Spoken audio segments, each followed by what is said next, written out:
Welcome back to the channel. This is Tyler again with a short slabs video, and today we have a very nice PSA mail day. We'll do it live! And I have great news.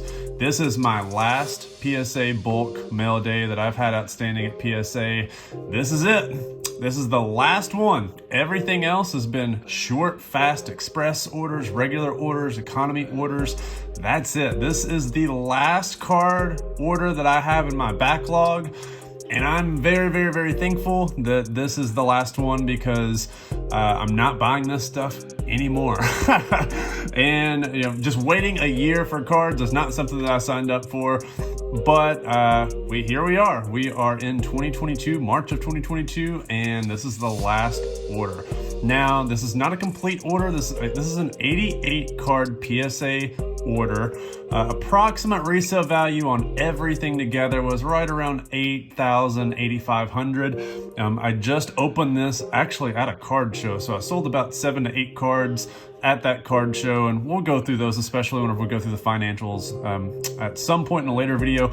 But this wraps it up, guys. I'm officially done with my PSA bulk orders that are in the backlog until PSA opens things back up. So this is, again, ultra modern, the stuff that has crashed.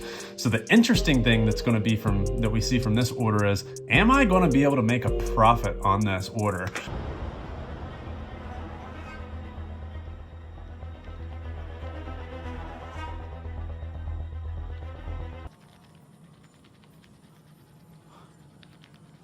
So we've seen SGC, probably not something you can make a lot of money on. CSG, probably not. Again, if you send them good cards, you can, but again, good cards should probably go to PSA. But for cards that have been sitting there at PSA, and again, we've got 5.7 million cards to go as of a couple of weeks ago per PSA's podcast.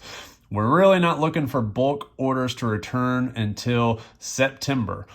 And again, they may not even open up bulk orders then. It may be economy that they open up in an unlotteried fashion. So still really unclear what a bulk order return would look like and what the pricing is going to look like.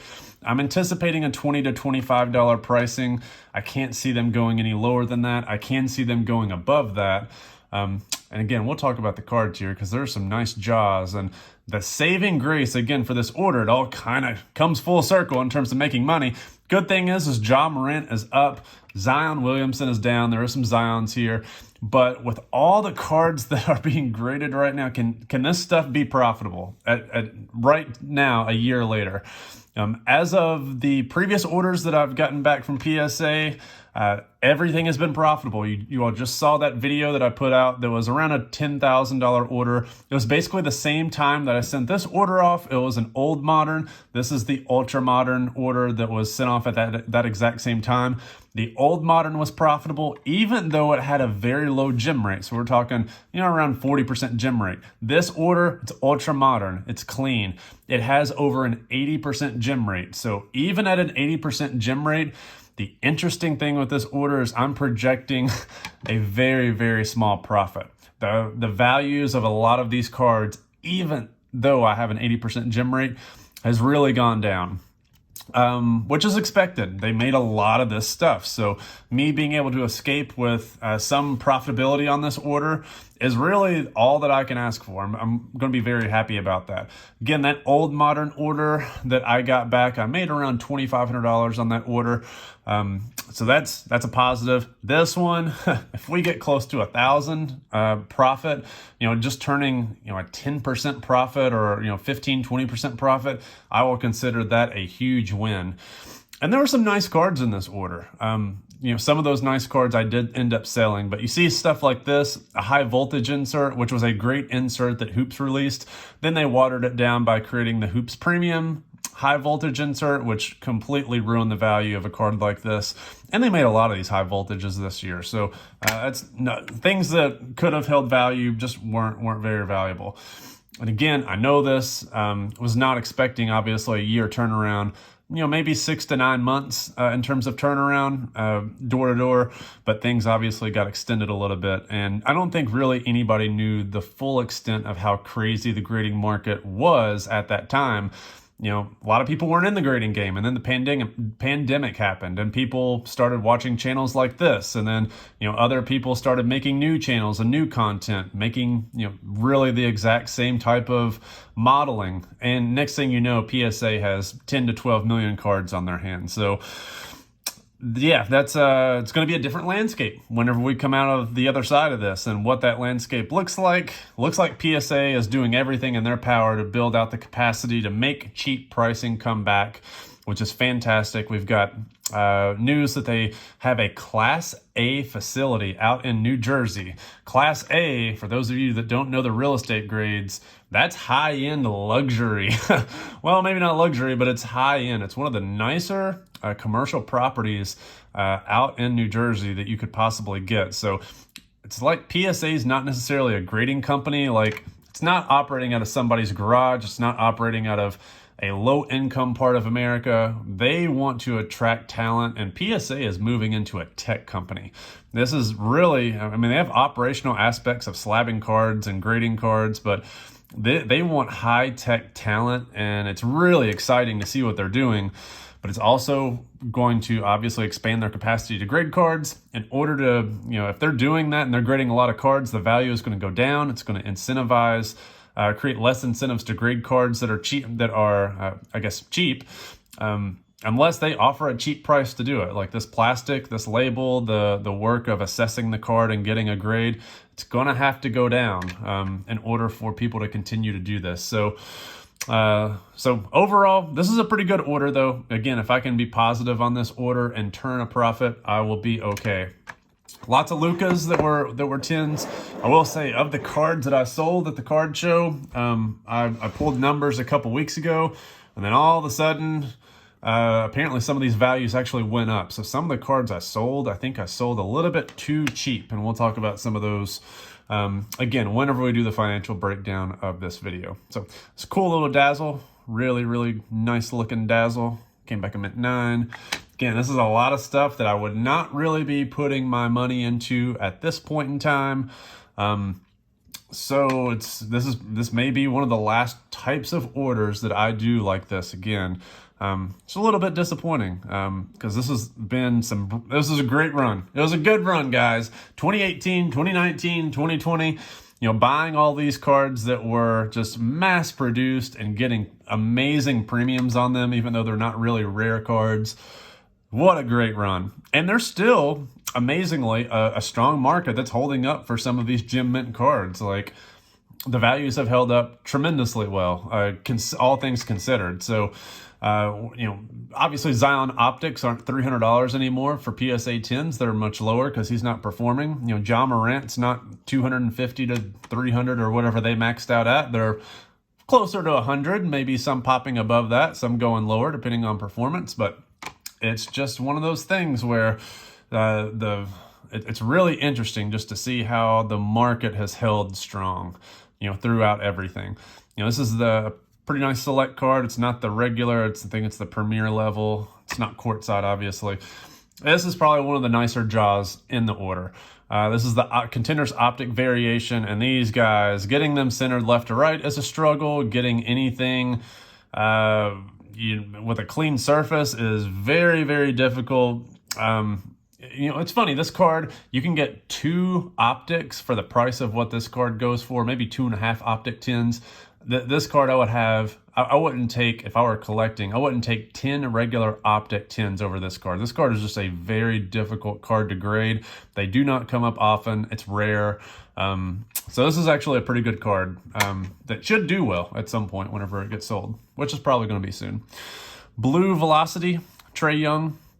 This came back a 9. I think I had 1 or 2 of those in this order. Thought I had another one, but maybe not. Trae Young, base Donruss 10. So I had some optics as well as some base Donruss. You saw the Lucas. Those were, I believe, all base Donruss. So surprisingly, I actually still do have a couple more optic Lucas to go through. We're not officially done with me submitting those.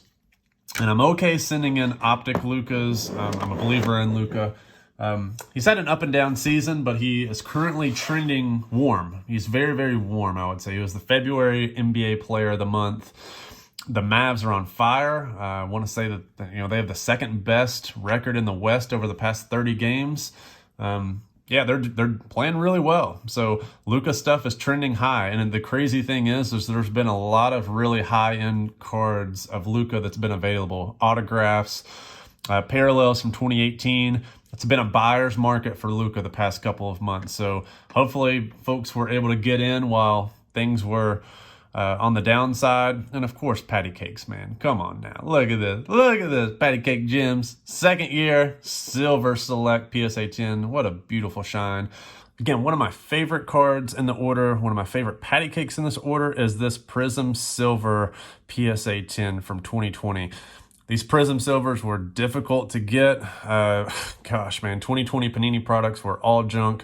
Prism was printed horribly, which is probably a good thing in terms of salvaging some PSA 10 value long term. There's not going to be a lot of 10s out of this. It's not going to be a 90% plus gem rate. Centering top to bottom on this still isn't really all that perfect, but it's still squeaked out of 10, which to me is great.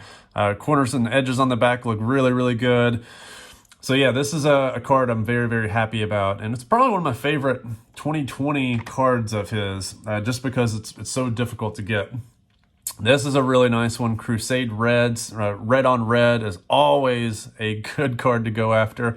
Love, love, love this card. Beautiful. I'm glad that I actually didn't get rid of that one. I got rid of another Patrick Mahomes parallel at the show. I'm glad I didn't get rid of that one. This is one of my favorite inserts in 2020. Oh my gosh, what a great card, but they are impossible to get graded. I have yet to get a gem mint grade. This is my Tom Brady and Fuego Panini Phoenix. This one came back a mint 9. I absolutely love this. This looks like Flair Hot Shots. It looks like Flair Hot Hands. It has that classic 1996 insert vibe. I will say Pupini sucks with a lot of things, but man, oh man, they nailed this insert set. I love it. It is phenomenal. I've got the Brady. I've graded 2 other Mahomes, and I did not do good on those. I graded a Joe Burrow, as you guys saw in one of my previous videos. That one came back a 9. I have some more of these that we're going to be showing on the channel, and I'm not going to spoil who they are. You'll have to guess. Is it Herbert? Is it Burrow? Is it whoever? Mahomes? Is it Brady? Just tune in to see, but I've got more of these guys coming.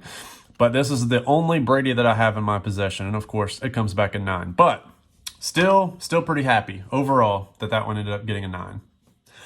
Next up, we've got some Herbies. Speaking of Herbies, Optic Preview Red Green, and I've told you all on this channel many, many times I'm a huge fan of the preview cards over the regular Optic. To me, the previews are much more scarce, they're much more rare. They're the first Optic cards. If you look at early Topps Chrome, like 1998, 99, Topps Chrome Preview, Michael Jordan is one of his better rare inserts that hardly ever comes up, especially if you can get it in PSA 10 grade. Obviously, these are easier grades, but there is a track record with preview cards doing well. Now, if you look at Peyton Manning, like the Bowman's Best previews that were usually put in, I want to say Stadium Club, those usually don't do as well as the regular card. So it kind of depends on what you're looking at. But for this, these are more rare, and I just think that they're better. I think those Bowman's Best cards were maybe a little bit more plentiful in terms of getting them out of Stadium Club packs, like the refractors and atomic refractors and things like that. So I may be wrong on that, but it feels like I see a lot more of those. But yeah, I like the previews, and I keep spitting on my cases. So if you guys buy these from Probstein, definitely wipe them down. That way you don't get the Omicron and have that knock you out. You don't want that to happen. All right, red, green, Justin Herbert, another one. So I got 2, and then I got 2 pinks. Value, I think, between the red greens, I want to say they go between, what, $350 and $475, $480. Pinks are somewhere close to that. I forget which one's higher. One of them's higher, and then the other one's about $50 behind.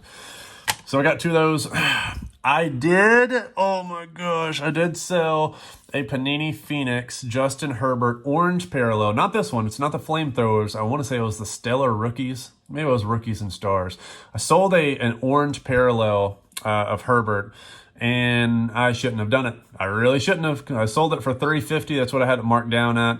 It's way undersold. But cash is always a good thing. it's a good thing today. It's a good thing in 2022 getting some cash. So, you know, whatever. I got some cash and made a little bit of money. So this is the Flamethrowers rookie. No rookie logos here, guys. This is football. Numbered 47 and 50, came back a PSA 10. I love Phoenix. Phoenix is great. I live in Phoenix / Scottsdale, but I love the brand. The brand of Panini, they killed it. They absolutely did a great job. Now, if they can just improve that quality control, we are in good shape. LeBron, King James.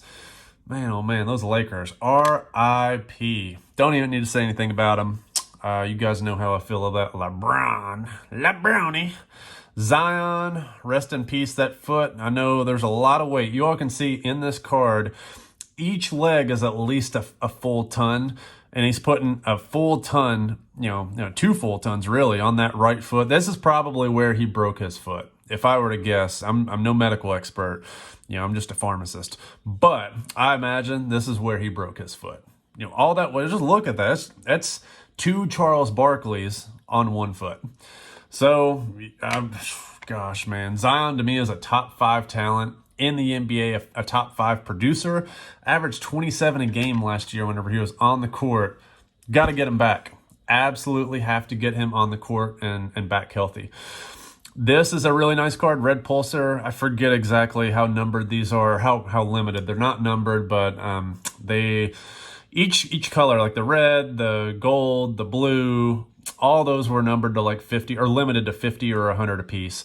I hope that whenever we get Topps, that they do something with these parallels. I know Topps is the one that created all these different colors. I'm sick of rainbows on my freaking cards. Come up with a better parallel. I want a unique parallel. Bring me star rubies. Bring me precious metal gems. Bring me something with some surface like foil and has some texture and is like stuff sticking up and like, like if you look at this and Fuego. Let's go back to the Brady. See how unique this was? This is why I like this card. See the texture on this card? Like the texture, it's got like just texture to it. I don't even know how to say it. It's like different. It's not just a color of some insert. Like it's unique. It is so unique. We need to get back to something being unique. I'm sorry. Soapbox over. All right. Red Pulsar. I'm sure somebody's going to gobble it up because that's what the influencer pushing is, a rare rainbow.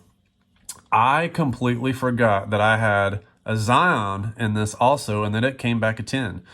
And I'm very surprised that it came back a 10. It is a left to right off-centered card, and off-center a little bit top to bottom, but it came back a 10, by golly. I'll take it. That's awesome. Really, really cool. Dang, I did not know that I got that. Again, I opened these cards at the show, so I didn't really get a chance to go through everything in detail. I just opened it, put it out, opened it, put it out. Got a superstar, red cracked ice, came back a 9. Then we got the regular superstar that came back a 10. And man, I wish that Zion was playing and playing well because I want to see how good these cards do. Oh, it's so frustrating that one of my favorite NBA players is not playing. And that's a big part of why the NBA is just not that great. We have no Kawhi Leonard. We have no Paul George. We have no Zion. Kevin Durant's been hurt. Kyrie's out there in Kyrie land, which is not on planet Earth because Earth is flat. He took a spaceship to Kyrie land somewhere in space. Anthony Davis, street clothes Davis. I'm a Kentucky fan. I'm sorry to say I call it like it is. Anthony Davis is soft as Charmin. And he's in street clothes all the time. King, he's been hurt. Luka's been hurt a little bit. Giannis, I think, has been hurt a little bit. At least his teammates have been hurt, like Drew Holiday. We have speaking of Kentucky players, Jamal Murray, hurt the entire year. Ben Simmons. I forgot Ben Simmons. He's been hurt in the brain. Good one. Like, what is happening in this NBA and all these guys are getting paid? Oh, John Wall, he's hurt. No, he's not hurt. He's just sad that he's not a star anymore, yet he still deserves this $40 million contract. I don't know. We need the stars back, and we need them being sane, and we need them not being crybabies, and we need them not making as much money as they are, because then they turn into little prima donnas and they have mental health issues, and then they're sad because they're not starting and they're getting paid $40 million a year, and they want to get traded like James Harden every single 3 months. It's just obnoxious. It's so obnoxious, and it's why I'm such a huge Giannis and Luka fan. So, I don't know. NBA brand has just not been that great. That's why football to me has been such an amazing jump into sports, really. I've really enjoyed following football this year. So many amazing players, so many great storylines. We got Herbert, we got Burrow. Of course, we got Patty Cakes, the GOAT. We've got Tom Brady. You know, Lamar Jackson got hurt, but he was a good story in the beginning of the year. Kyler Murray and all his shenanigans out here, but, you know, he was a story. Dak Prescott is always a story because he's a Cowboy. I mean, it's just such a great story. Aaron Rodgers, who knows what's going on with Aaron Rodgers at any given point in the day. I mean, it's just such a fascinating sport to follow. It is a great, great sport. And hopefully, we can get baseball back and they can stop arguing about money themselves too, because we don't want these sports turning into the NBA. We don't want them all getting hurt, and we don't want them all not playing because things aren't going their way. We want our athletes playing and entertaining us. That's why we tune in. All right, so yes, I do have quite a bit of these Zions. I think these are my last batch. It's my last group of Zions. My House Hollow. Will I sell these? Yes, absolutely. All of these guys will be getting unloaded. So we are going to be unloading the Zions. They'll be the last ones that I sell. And hopefully we make a little bit of coin in the process. Now we're getting to some football. I think this is winding it down just a little bit. Jalen Hurts. You know, he looked like a decent buy whenever this came out compared to some of the other quarterbacks, but, you know, his value has really dropped in the past year. It looked like it was, trending positively at the end of 2020, regular season, but the end of 2021, really all of 2021, it's just been hit or miss to the point where his stardom, his hype preseason was strong, but it just kind of fell off. So not really anything that I can capitalize here on. I might make a little bit on this, the disco parallel. But overall, I'm pretty happy. I got some Gem Mint grades on these, which they are tough grades. This is a freebie, I think, whenever I bought a bunch of these cards back then, and probably wasn't even worth the cost of grading now. Do have another Herbie. So Herbert Canvas. This is a PSA 10. This is a card that was selling very well, but again, these are easy grades, so I mean, we're looking at maybe $200 on a good day. And then last but not least, this is a Ja Morant Pulsar. So this is it, guys. This is the last of it. Again, there's about 8 to 9 other cards that I had in here. There's 4 Steph Currys, a 2019-20 Panini Prism Silver. All 3 of those were PSA 10s, those 3 cards. I had a 2018 Panini Prism Fast Break Blue Refractor, number to 175, PSA 10. There was a couple Patrick Mahomes cards that were in there. We'll go through them again in the finances, but overall it's about $8,000 to $8,500 in value. All these cards are going to be getting auctioned off here in the next couple of weeks. Hopefully we can get them out tomorrow to the auction block. So you guys will be seeing this video right when all these things are at auction. So if you see anything you like, again, I don't like these cards. These are cards I would not buy, with the exception of a couple of them being good. The serial numbered Herberts, the rare Herberts, the Tom Brady insert's probably going to do pretty well at being a really rare insert. So there's some stuff in here that's good, but then there's some also mass-produced stuff that I just want to get out of my hand. So if you see anything you like, definitely check out the links below. It's probably going to be put out on Probstein more than likely. So again, thanks for checking me out, and we will see you next time.